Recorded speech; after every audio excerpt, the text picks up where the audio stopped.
Do I believe that the current solutions in terms of electric cars are that healthy for the environment?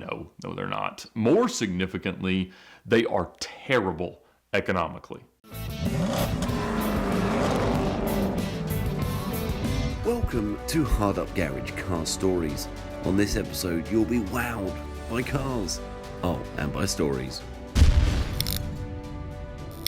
So, my question to you is this whole dilemma over electric cars, okay? Because as a young man growing up, like you look at these Teslas and they're just a beautiful looking car. They're kind of cool. They go like any petrol or diesel car you'd ever dream to go that fast. They just do it, and it's click of a button, right? Right. But you've got this big issue here where, you know, people are saying electric's the future. It's more environmentally friendly than gas or diesel.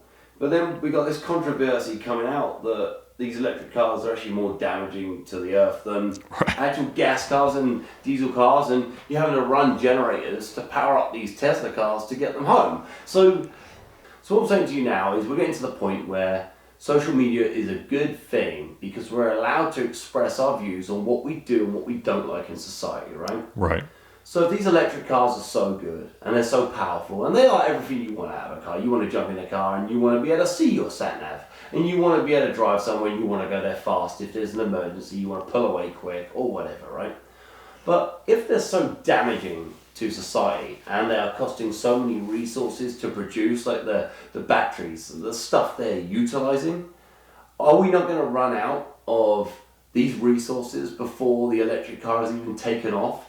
This is my concern is, you know, fossil fuels, we've got away with them for 50, 60 years. The automotive backbone of the world has survived on fossil fuels.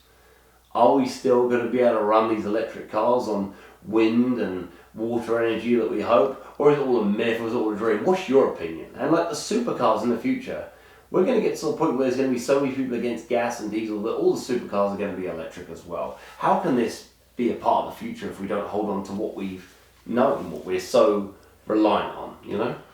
So there's a difference in your European attitude and our American attitude on the finite nature of resources. Like, you know, you just drive around in America and there's so much space, there's so much, you know, foliage, trees, everything else. And so we don't have that constant fear that there's just no space, there's just no resources. It doesn't feel as pressing. Now, all of your points are extremely valid. Yes, we have a finite amount of worldwide resources to power things, but the power that it takes to transport goods around, to deliver our Amazon packages, to ship our cars across the ocean, like that kind of stuff are things that consume so much more and create so much more pollution than the whole of automobile could ever do, that it's one of those things that I think we have to caution ourselves from being like doomsday prophesiers of this idea that the world of cars is going to end. Yes, I believe that the current solutions in terms of electric cars are that healthy for the environment? No, they're not. More significantly, they are terrible economically. And the US has been terrific proof, as is, you know, Iceland, that the only way you can truly enhance the audience appreciation for electric cars is really to subsidize them through tax policies. And so, you know, from 2012 to 15, we had these unbelievable tax policies in the US where you could own a $35,000 electric car, usually a Nissan Leaf, for free, because you'd get a rebate on your taxes that was the sum of the lease payments for doing it. And so everybody bought these $35,000 cars, and Nissan Financial guaranteed these residual values so they could sell them all on the front end. And then a 3-year-old car became worth $3,000. Because why would anybody buy one? Used. You can't get the tax incentive. And if I can lease a new one for free, the used one has to be worth less than free. Like, so everybody had these cars they were handing back to Nissan, and they weren't worth anything near the residual values. And now they're truly worth nothing because they were 90-mile range to start with, and they didn't hold well. So now a 5, 6, 7-year-old car goes 50, 60 miles, maybe. So that's a pretty limiting thing when you think about the geography of America. And literally everybody bought them. My parents bought one and then realized that they couldn't go most of the places they wanted to because the charging wasn't fast enough to plug it in when you got there, and then they couldn't get home. And so Nissan had to include in your warranty like free towing to get you home when you ran out of charge. That was a part of the roadside assistance policy. And so electric cars have never worked well on the electrification merit. There are a lot of things about a Tesla that have done very well. Terrific autopilot, like you say, great amenities, terrific nav screens, good comfort, just, a good aesthetic, a lot of things that people like about cars, regardless of how they're powered. I think if a Tesla did everything a Tesla does, but you could buy one with an American V8, nobody would care. Like, they would buy the same number. For a long time in America, you couldn't buy a prestigious electric car or hybrid car. Yeah. So you saw these celebrities owning Insights and Priuses because that was all they could do to show that they were environmentally friendly, but, didn't want to own a Ferrari. Yeah. When you think about supercars, that's an entirely different marketplace because people aren't buying them for the utility value. They're buying them because it expresses something about how they love cars. And they want to drive to Cars and Coffee a mile down the road, show it off, and drive home. It doesn't matter how many miles it does, right? Or really how fast it is if that's the goal. Okay. And that's where I love VinWIKI, because we see car enthusiasm expressed in every possible context. We've got stunt drivers, we've got car dealers, we've got car builders, we've got car destroyers, we've got race car drivers. Everybody has come here to tell stories and sat in this chair. And it shows me that saying you're a car guy or saying you love cars does not mean the same thing. And so there's plenty of things that people could love about supercars that a Rimac is even better at. And there's plenty of people who say they love cars that is utter heresy. Yeah. Too.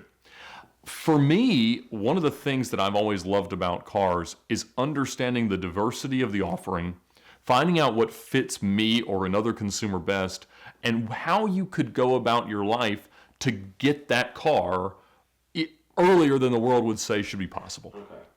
I love the acquisition and the tailoring of a car that can be done so that you end up buying the car that you like the best, or that I can buy the car that I like the best way sooner than I ought to be able to afford it through financing and everything else, or finding a depreciated example. And so, like, the Lamborghini Murcielago manual transmission car that I have is my favorite car that could exist, and I'm so privileged not to own it, but to have figured out that it was the car to chase. Yeah. Because to me, the privilege is, maybe we can own it one day. With the way a lot of economies work and the way loans are available, it's a lot easier than most people think it is. And when they stop depreciating because they're 10 years old, it's a whole lot easier. Literally, you're just paying the maintenance in the end. So I count myself as blessed for being able to learn early enough that based on what I liked about cars, like, that was it. But what I love about the car is that it has so little technology in it relative to a new Aventador or a new 488 that I can count on it to work. And because it's rare enough compared to the production of new cars today, I can count on the value that's in it to still be there when I need it. Yeah. With a Tesla, you cannot do that. Okay. Historically, the beacon of automotive depreciation has been AMG Mercedes. Yeah. I mean, I bought a $102,000 MSRP 2002 S55 AMG for $1,500 on Craigslist. And so it was 98% depreciation that was in 2015, 13 years. And so, like, that has been as bad as it gets. When you look at the 48 or 60 month residual values on most Teslas, it's really, really low, meaning that it's more than 1% per month depreciation that the manufacturers are expecting, knowing that in many cases, like Nissan's, they have to pad those numbers and we'd be willing to accept some loss on the back end in order to make them appealing on the front end. And so that's what's really terrifying to me, is that we're seeing a lot of these cars that have this extra part about them that could cause them to be almost worthless. I mean, if the battery packs go, they're not economical to replace. No.